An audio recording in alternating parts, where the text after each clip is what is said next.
Qu'y a-t-il après la vie? Le cycle de la réincarnation de ton esprit ou le paradis où tout le monde vit en paix, sans guerre et sans souffrance? Je crois deux, où il y a le paradis. Selon vous, pourquoi l'être humain existe-t-il? Pour dominer le monde comme Dieu domine l'univers parce que Dieu est amour et qu'il a créé l'être humain à sa ressemblance, ou deux, pour acheminer son cycle naturel de vie et faire son devoir pour améliorer l'univers et pour pouvoir atteindre son plein potentiel.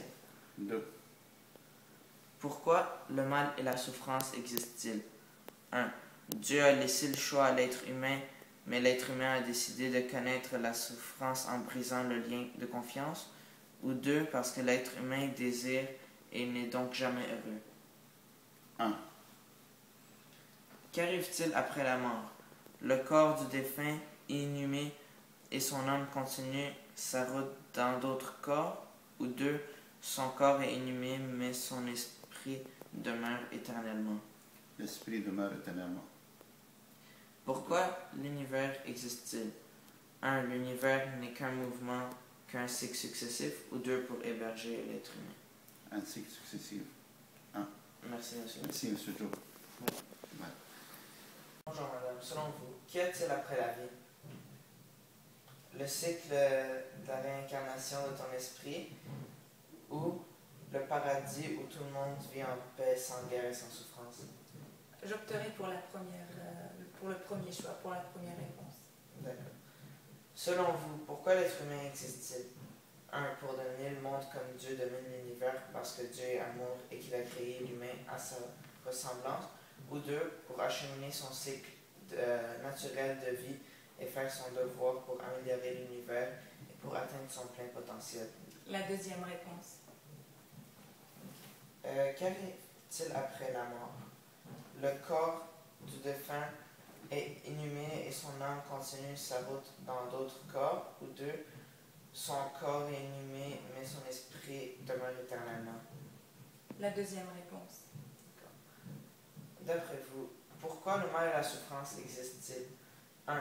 Dieu a laissé le choix aux humains, mais l'être humain a décidé de connaître le mal et la souffrance en brisant le lien de confiance. Ou 2. Parce que l'être humain n'est jamais heureux et veut toujours d'autres choses. La deuxième réponse. D'accord. Et la dernière question, pourquoi l'univers existe-t-il? 1. L'univers n'est qu'un mouvement, qu'un cycle successif, ou 2. Pour héberger l'être humain. La première réponse. D'accord, au revoir. Au revoir. Bonjour. Selon vous, qu'y a-t-il après la vie?